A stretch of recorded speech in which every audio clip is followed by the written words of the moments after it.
Entonces, ayúdennos a resolver estos problemas y muchas gracias.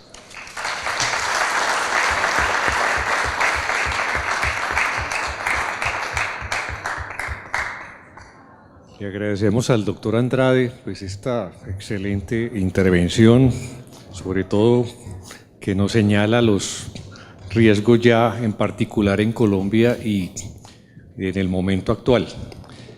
Él diría uno que tiene el conocimiento y la propiedad para expresarse jurídicamente de un ingeniero litigante, de manera que de verdad que lo hace con mucha propiedad y por supuesto con mucho conocimiento. Sea la ocasión también para saludar al doctor Francisco Reyes, que nos acaba de hacer su ingreso, el superintendente de sociedades, quien nos honra también en este evento con su presencia. La doctora Ángela María Murcia es la viceauditora y yo creo que ella tiene la sartén por el mango, tiene la posibilidad de darnos algunas luces y por supuesto de brindarnos alguna certidumbre jurídica para que podamos navegar dentro de este mar de incertidumbre del desarrollo nacional. Buenas tardes para todos. Presento un saludo muy especial al doctor Marco Antonio Velilla por la invitación a la Auditoría General de la República, asimismo al doctor Pablo Silván, nuestro compañero de mesa, al doctor Luis Fernando Andrade, presidente de la ANI, al doctor Pablo Felipe Robledo, nuestro superintendente de Industria y Comercio, y de la misma manera pues a toda la junta directiva dirigida por el doctor Gerardo Rumier de la Cámara de Comercio de Cartagena. Hace un par de semanas estuvimos visitando la vereda Peñas Negras, que queda a 35 kilómetros del municipio del Doncello, Caquetá. Para llegar a esos 35 kilómetros nos demoramos aproximadamente 4 horas. 4 horas por una trocha sumamente impresionante, una trocha a la que solo llega el camión lechero y es el medio de transporte para que los campesinos saquen sus productos, su leche, su queso.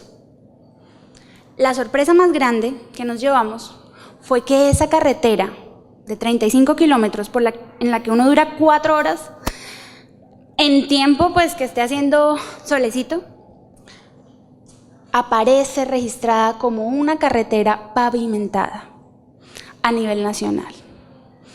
¿Qué pasó ahí? Ustedes ya se imaginarán entonces esos campesinos, pues, ¿por qué optan por producir? Porque finalmente si no entra el camión lechero, la leche y todos sus productos perecederos no pueden ser sacados para su venta. Así como esa historia, que es de la vida real, hemos encontrado bandas musicales que en Bichada tienen concesiones para construir carreteras y de la misma manera en La Guajira tienen programas de alimentación escolar. Han sido meros contratistas de este tipo de programas. También hemos encontrado ferreterías que en su constitución tienen 20 millones de capital, pero, oh sorpresa, que se han ganado proyectos por más de construcción de casas por más de 27.000 millones de pesos. También hemos encontrado en la auditoría una serie de contratos con muchos otros sís y prórrogas. Uno fue muy particular porque hubo necesidad de hacer otro sí al contrato, porque es que cuando el contratista revisa y va a empezar la obra de los estudios con base pues en los estudios previos, encuentra que las coordenadas de la obra, de una obra vial, de infraestructura vial, reposaban o la daban en el Océano Atlántico. O sea, hubo alguien que hizo los estudios previos, no los hizo bien, con base en esos estudios previos pues se generó todo el proceso de contratación y finalmente hubo la necesidad de hacer las modificaciones respectivas. Los otros sí. Asimismo, hemos encontrado que la contratación directa a nivel nacional supera el 50%. Es decir, los demás procesos de selección de contratistas no son como la licitación y eso, no son la regla general, sino la excepción. La regla general es la contratación directa. Y además hemos encontrado que alrededor del 40% de la contratación en las regiones se la llevan los mismos 30 contratistas. Todos estos estudios, tal vez a ustedes y a nosotros, organismos de control, nos generan muchísimas suspicacias, ¿cierto? O sea, uno no se puede quedar tranquilo escuchando que existen este tipo de situaciones que parecieran hipérboles, pero no lo son. Son cifras de la vida real que están publicadas en todos los estudios que tenemos en nuestra página web y que hemos expuesto en las diferentes regiones de nuestro país. Tal vez por eso los organismos de control tienen la paranoia de generar situaciones como la que nos ha contado acá el doctor Andrade. Eso no lo justifica. Yo no quiero que ese sea el mensaje. Yo lo que quiero es que el mensaje para todos los gestores fiscales sea un mensaje de excelencia en la contratación pública, porque si no es de esa manera, pues se van a presentar todo este tipo de situaciones como las que nos ha contado el doctor Andrade. Bueno, además de que nosotros cuando vemos este tipo de situaciones nos preguntamos ¿y dónde están los organismos de control? Tantas IAs que existen, la Procuraduría, la Fiscalía, la Auditoría, un pocotón de entidades que están entonces haciendo y permiten pues con su actuar u omisión que este tipo de situaciones sucedan. Les cuento que nosotros, como organismos de control fiscal, no podemos ejercer un control previo, tampoco un control concomitante, tampoco a partir de la sentencia C-103 del 2015 podemos hacer ni siquiera controles de advertencia. Es decir, nosotros tenemos que esperar a que el contrato esté perfeccionado para poder entrar, porque el control es posterior. Así quedó desde nuestra Constitución del 91. Entonces, siendo un control posterior, no resta más que esperar a que ya el contratista se haya ganado su contrato, lo empiece a ejecutar y en ese momento es que podemos iniciar las diferentes auditorías que tenemos. Pero ¿qué nos hemos encontrado? Porque yo quiero transmitirles lo que en este año ya de gestión en la Auditoría General de la República hemos hecho. El día de ayer estuvimos liberando un informe preliminar de una auditoría que se hizo a una Contraloría que a su vez había hecho una auditoría especial a un municipio que pagó alrededor de 1.400 millones de pesos por la remodelación de un parque. Y después de pasada la ejecución, el parque quedó prácticamente igual. Se hizo esta auditoría especial, pero el Contralor se dio cuenta que habían dineros, o sea, que parte de los dineros con los que se había realizado este contrato eran del orden nacional. Entonces el Contralor dijo, ya, suspendo la auditoría y no liberó ese informe, no hizo nada. Llegamos nosotros a vigilar lo que ellos hacen, la misión que ellos tienen, y encontramos entonces esto. ¿Cómo así que usted identifica que un contratista con más de 1.400 millones no hizo nada con el contrato y usted no hizo nada? Usted decidió apartarse porque esos eran dineros del orden nacional y usted como Contralor Territorial, pues en principio no tiene competencia. Vamos a ver qué pasa. En nuestro próximo encuentro les podré informar sobre el tema. Pero lo cierto es que ¿qué debió haber hecho ese Contralor? Si considera que no es competente, pues debe dirigirse al organismo competente, que es la Contraloría General de la República, ponerlo de presente esa situación para que a su vez la CGR pudiera entrar a actuar. este tipo de omisiones son muy recurrentes. Nosotros hemos llegado a la auditoría a implementar esto, a implementar el hecho de que no vamos a vigilarle a las contralorías cómo están haciendo bien su archivo documental, no, queremos es llegar puntualmente a cómo están haciendo su misión, porque es parte de nuestras competencias vigilar la gestión y los resultados de estas 63 contralorías territoriales, la CGR y el Fondo de Bienestar Social. Encontramos también que las contralorías no conocían su universo a auditar. Ustedes no me van a creer, pero decenas de municipios que tienen la obligación legal de poner su presupuesto, publicar su presupuesto en el chip, no lo hacen. Entonces, le preguntamos a la Contraloría, ¿usted sabe cuál es el universo que usted tiene que auditar de presupuesto? No lo sabían porque en el chip ellos no han publicado nada. Entonces, de estos contratos que les mencioné al inicio, muchos de ellos, por ejemplo, el de la banda musical, no está publicado en el SECOP. Entonces, si ni publicamos el presupuesto, si ni publicamos el contrato en el SECOP, ¿dónde van a entrar los organismos de control? Difícil, ¿cierto? O sea, es una tarea bastante complicada. Pero bueno, yo quiero responder la interpelación que nos han hecho en este taller, y es, ¿qué hacemos con ocasión de que los organismos de control, las contralorías, qué hacemos con la inseguridad jurídica que generan ciertas decisiones judiciales o decisiones de nuestros alcaldes, gobernadores, de los que dirigen las entidades territoriales?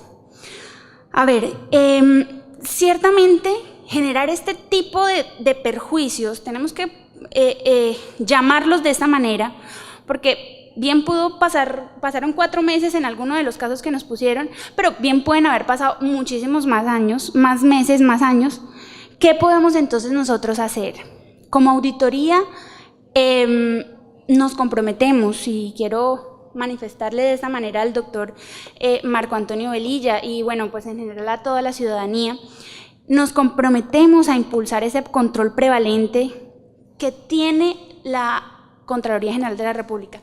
Es que en Colombia pasa algo muy particular, y es que todas las contralorías territoriales no tienen un superior jerárquico, entonces cada una va con su propia jurisprudencia. La CGR no es el superior jerárquico de cada contraloría territorial. Entonces imagínense ustedes más o menos como si fuera la fiscal. Piensen en el siguiente escenario, que cada fiscalía local fuera por su propio camino y pudiera hacer lo que considere.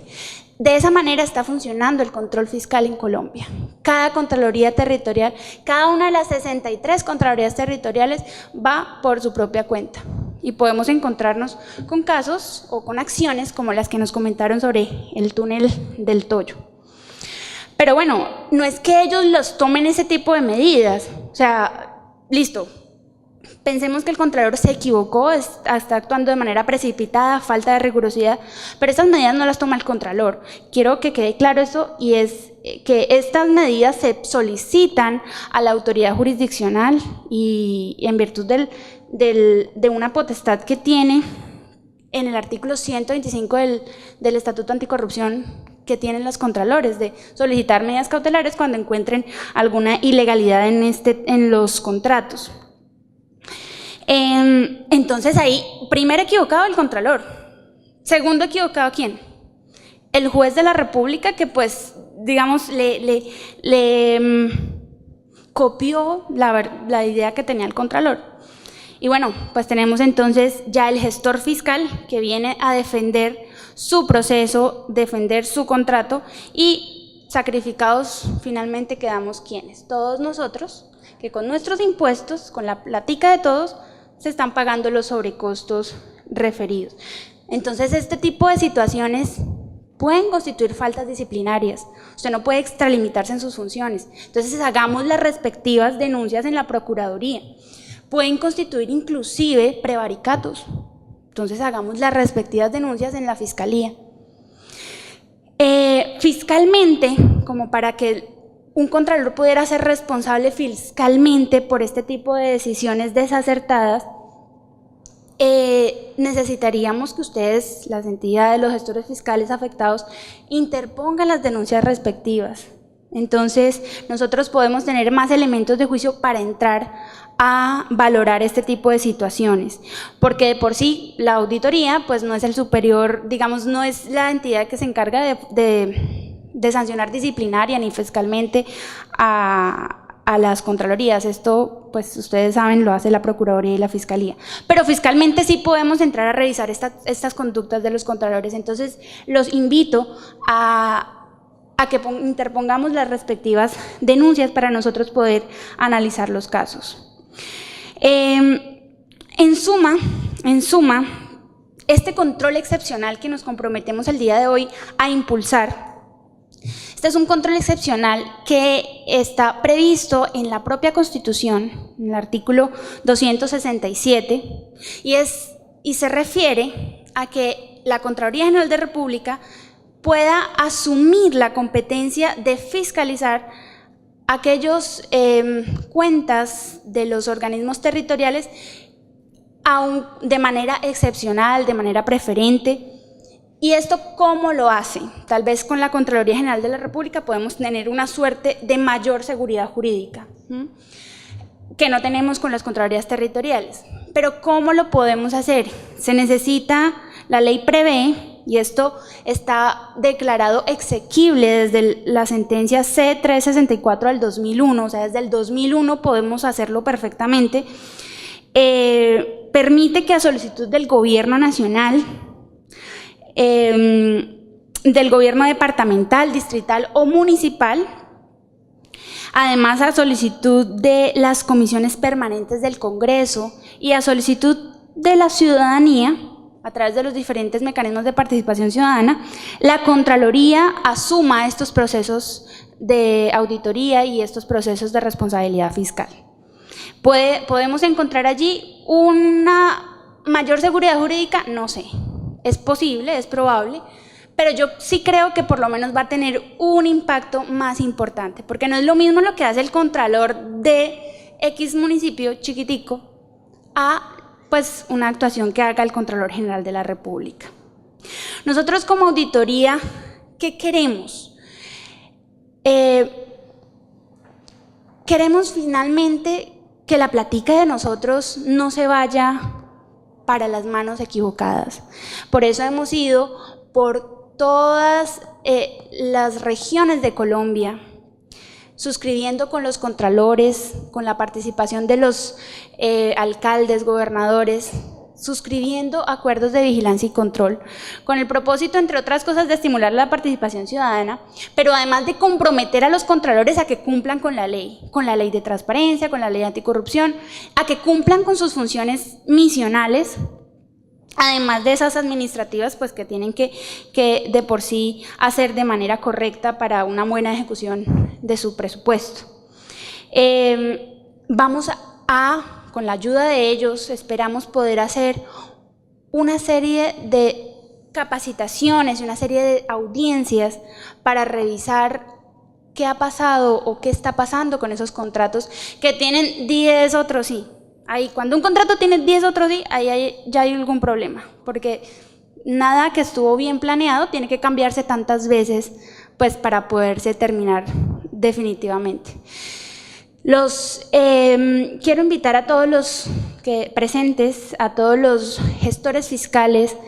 Es muy importante que para todos nos quede la siguiente reflexión. Si nosotros no cumplimos como gestores fiscales los postulados de selección objetiva, de eficiencia, postulados que favorezcan la libre competencia, pues seguirán existiendo contralores suspicaces, jueces suspicaces, pero además ciudadanos inconformes, ciudadanos que digan lo que todo el mundo dice siempre: ay, no, es que el mal de Colombia es la corrupción. Entonces, porque algo pasará cuando el río suena, piedras lleva, ¿cierto? Pero tampoco podemos extralimitarnos en las funciones que nosotros tenemos. En todo caso, con lo poquitico que tenemos, porque Colombia no es un país súper desarrollado, Colombia es un país que, tal y como nos lo dijo acá nuestro vicepresidente, es un país que tiene un porcentaje, un sector productivo poco fuerte.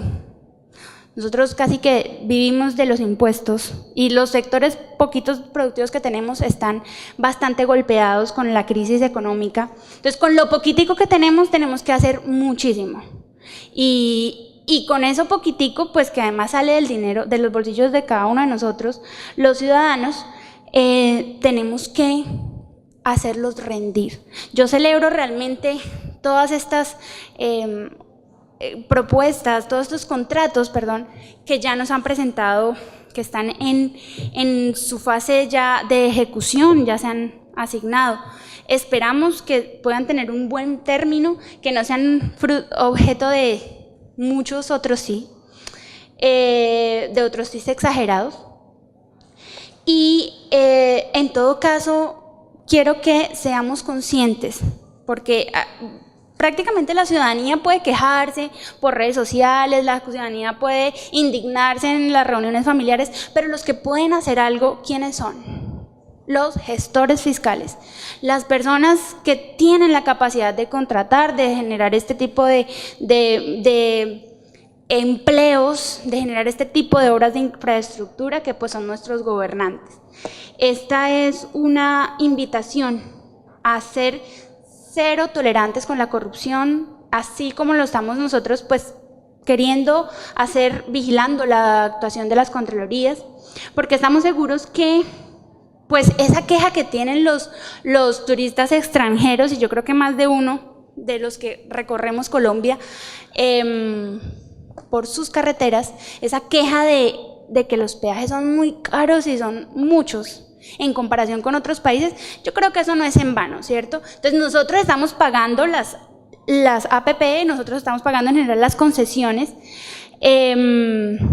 con nuestros peajes, y pues lo mínimo que exigimos es que las obras queden muy bien hechas, sean hechas en el tiempo para el que están programadas y además que sean de la mejor calidad para que no nos salga al año siguiente ya un huequito que venga y destruya, y definitivamente, pues además de que luchamos con un relieve bastante fuerte que genera toda serie de complicaciones a la hora de hacer estas obras.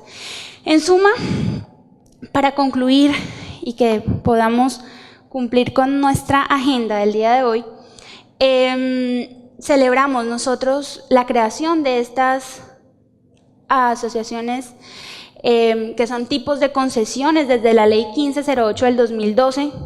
No sé si todos manejen el tema, pero estas asociaciones acá en Colombia se pueden hacer para proyectos superiores a 6.000 millones de pesos, que 6.000 millones por 700.000 pesos más o menos que da el salario mínimo, esos son por contratos de más de 4.200 millones de pesos. Es decir, son figuras que ojalá sean muy bien utilizadas.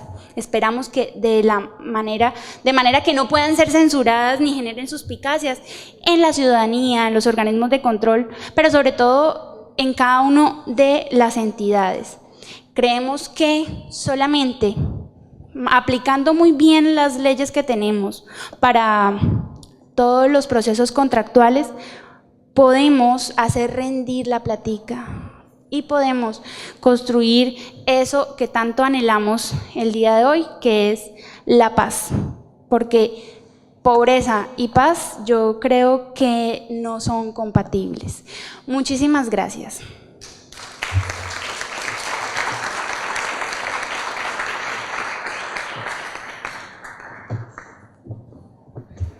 Agradecemos, por supuesto, a todos nuestros panelistas por habernos acompañado y a ustedes. Agradecemos al vicepresidente que nos acompañó durante un tiempo, también al presidente de la Agencia Nacional de Infraestructura, doctor Luis Fernando Andrade, al director general de Invías. También queremos agradecer al catedrático español, el doctor Pablo Silvan, y el doctor Marco Velilla por sus valiosos aportes.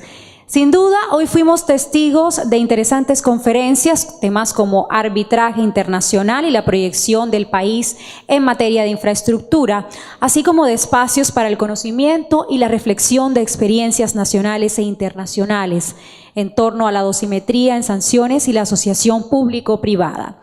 Esta maratónica jornada continúa mañana a las 8 en punto, con el tema la situación de control desde el punto de vista societario. Estará con nosotros el doctor Francisco Reyes Villamizar, superintendente de sociedades. Les recordamos que nos pueden seguir en las redes sociales, @camcartagena en Twitter y en Instagram, en Facebook también. Y también pueden trinar sus opiniones, también sus aportes con el hashtag CIDENC2016 en Twitter. Les deseamos a todos una feliz tarde y mañana nos vemos a las 8.